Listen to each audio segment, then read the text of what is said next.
Hi everyone, I'm Stephanie Arell, coming to you from the Memorial Plaza of the National September 11th Memorial and Museum. What you hear, if you hear the static behind me, is actually the water running in the memorial pools. From our point of view out here, it's pretty calming. Hopefully it doesn't provide too much static for you.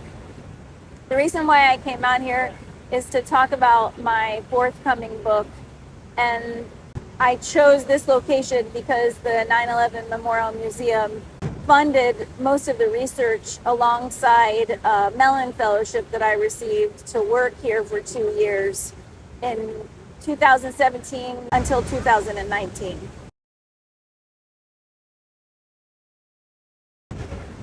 When I started here, I was pretty intrigued by a mechanism that was brought to my attention by people in the education department at the museum related to what workers in the 9/11 Memorial Museum went through as they were commemorating, educating about, exhibiting, and archiving the events of September 11th, 2001. That initial interest and curiosity expanded to look at multiple different countries and efforts at commemorating mass trauma. So I traveled first to France and Poland, then to Bosnia, Israel, South Africa, and Cambodia, as well as another site in the US at the Whitney Plantation. It's a slavery museum in Louisiana.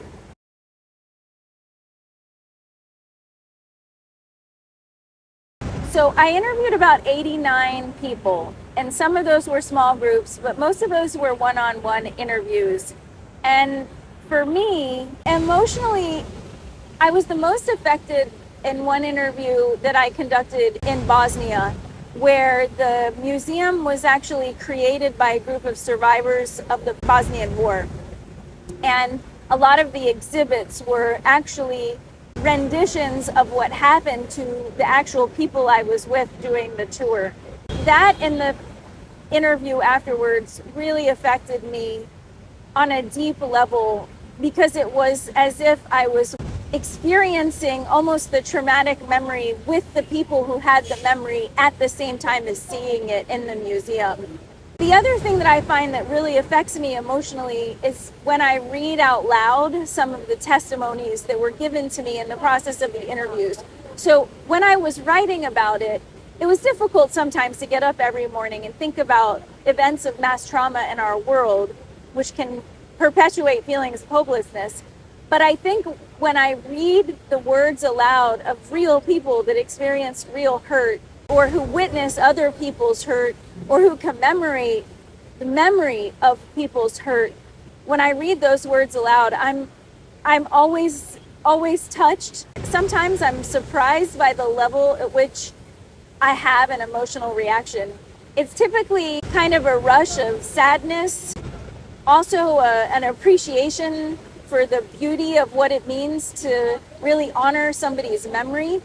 Tears are what is evoked, maybe not so obvious, like I don't start crying necessarily, but the depth of emotion manifests itself as a tear. Perhaps we can think of it more as a release than of my own grieving, but it's definitely moving.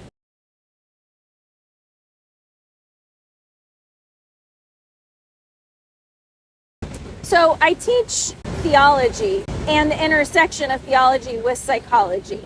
If I can name 2 ways that this affected my teaching, and when I say this, I mean my experience doing research for the book, I would say it affected my teaching first through my experience with multiple cultures.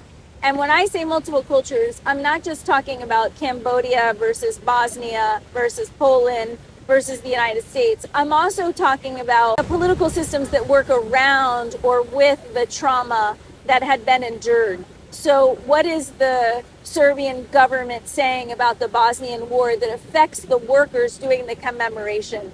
Or what are the laws related to tourism in Cambodia that intertwine with Japanese and Chinese politics that again make an impact on the people who are remembering the Cambodian genocide? So having the exposure to real people dealing with things that we just read about in museums, I think created not just enhanced empathy, but an ability to really ground what seems abstract or historical into real people's lives. That comes from both a psychological and a theological framework, right? Because Cambodian people are primarily Buddhist, or they have Buddhist resonances in their childhood, even if they're not practicing. And then, you go to Poland and we're talking about a primary Catholic country who had a Jewish population that has dwindled or no longer exists. So there are theological resonances in every single political context. I think also for me, it made me a better learner. So in the classroom, I really look at my students as having a capability to teach me something, not just me teach them. And that came out of researching so many different countries and traumas and how those traumas affected people in different and similar ways, but knowing that every single individual that I talked to or with whom I came into contact had something to teach me. And so I approached my pedagogical career thinking about how every single person with whom I come in contact, students and other instructors, have something to teach me.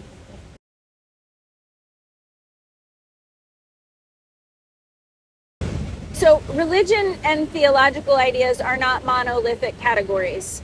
So although they have symbol systems, no given individual experiences or expresses or uses those symbol systems the same.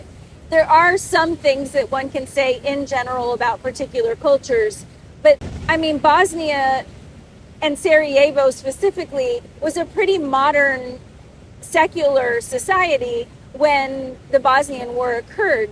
And even though there was religious propaganda that promoted this idea that the Orthodox Serbians were massacring Muslims, and yes, that did occur, so I'm not saying that didn't happen, but sometimes the religion gets kind of projected onto the conflict rather than emerging from the conflict or being expressed really internally to the conflict. So a lot of the people I interviewed, for instance, didn't really talk about religion as functioning.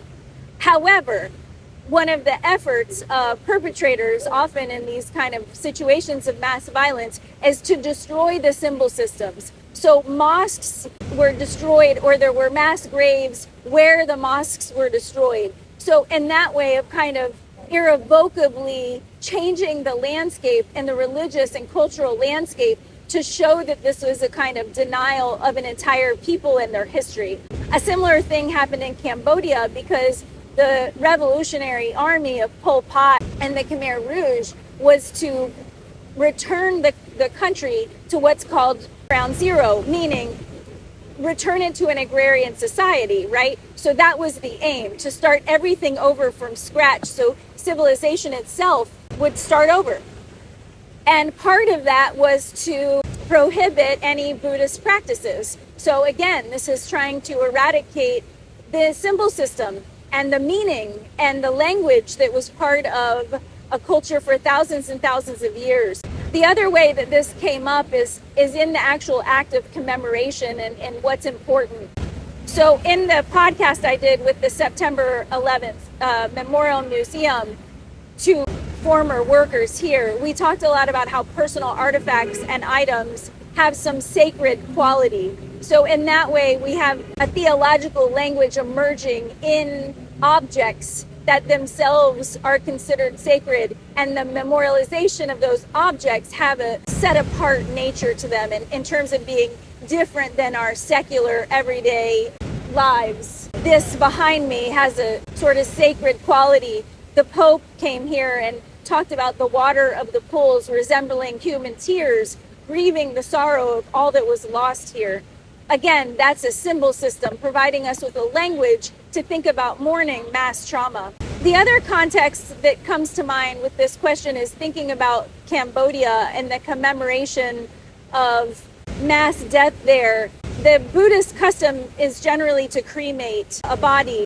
However, commemorative efforts retain the skulls and many of the bones of people discovered in mass graves for many reasons. At least one is to have evidence of the mass trauma itself.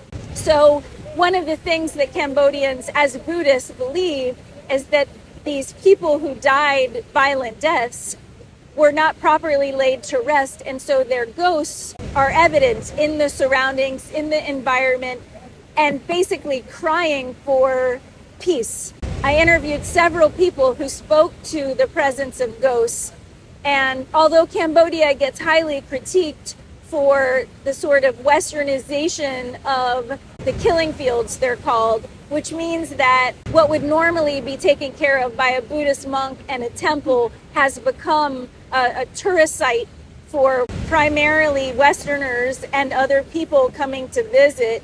The people who do the commemoration actually have a belief that this honoring of those who died helps to lay to rest these hungry ghosts, or what are called preta.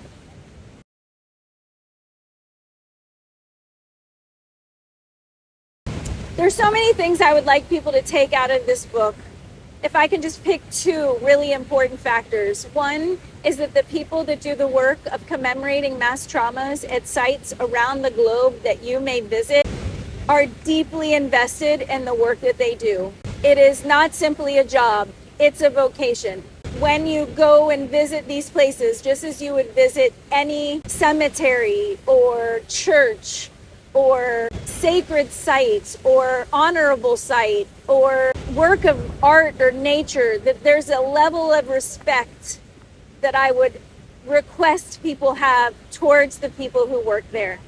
And also a sense of gratefulness, and also a sense of humility, of understanding, if not imagining, what has happened on the grounds where you stand, or if it's not the grounds of the actual trauma, what history it's representing. For instance, the Apartheid Museum in South Africa is not on any specific ground because apartheid happened throughout South Africa, but the people that are doing the memorialization, I would say almost all, or all, have a memory of what it was like to live in an apartheid nation and still deal with the political residue of what that is and what that's produced.